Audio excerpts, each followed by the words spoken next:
As you may have noticed, in the last few months I have uploaded many more butterflies than birds to my Flickr gallery. The more detailed ones will have detected that I have also photographed a few species of orchids in situ, that is, in the place in the forest where they grow naturally. This is not because I don't like birds anymore, of course.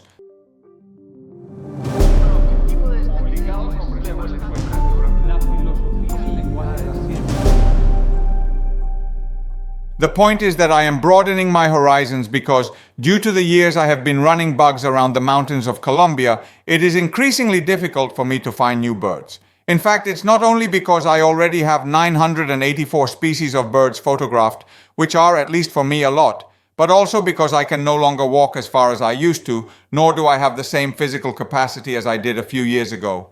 Things of being a venerable grandfather. I am not sick of anything serious, but there are birds that to locate them, I would have to walk long distances, and that is not so easy for me. Although I still carry my 500 millimeters everywhere, looking for birds, today I thank life for having found butterflies and orchids. As a good obsessive that I am, this has meant working hard on my photographic technique. I had to acquire a good lens, a good flash, and most importantly, I had to learn how to approach these bugs, which are another story. As life is good to me, I have had the help of experts in butterflies and orchids. So now, in addition, I have good friends that I did not know.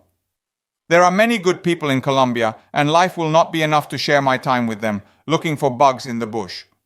From these people I have learned a lot of things, and the most legal of all, I have managed to fall in love with these flowers that have learned to fly, as Wade Davis calls butterflies, and with orchids, especially the tiny ones.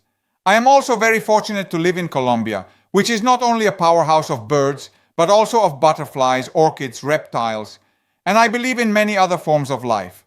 There are some people who have noticed that I have decreased a lot the volume of videos I upload to my YouTube channel. I have good reasons for that too. The most important one is that, since I don't have assistants, each minute of video takes me 2 hours of work.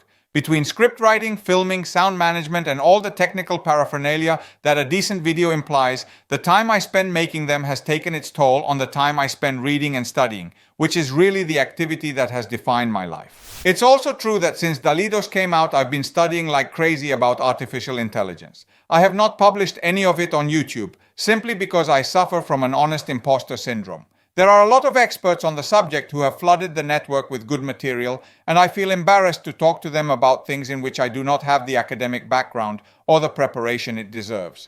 I have given some private talks to small groups of people from academia interested in what is going on. It seems to me that they have not wasted their time, but as I told them, I do not dare to speak publicly about a subject in which I do not have the proper preparation.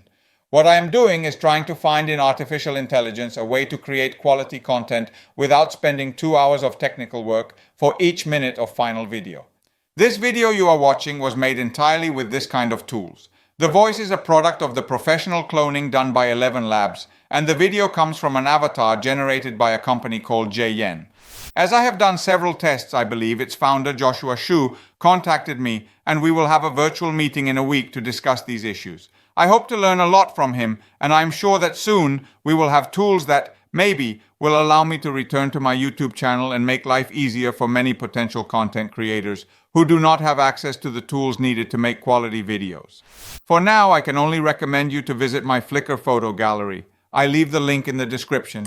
There I have a lot of birds and butterflies, some of them very beautiful. I have always thought that if a person gets out of his routine for a while to see beautiful pictures of birds or butterflies, he can relax his mind and be happy, even if it's only for a moment.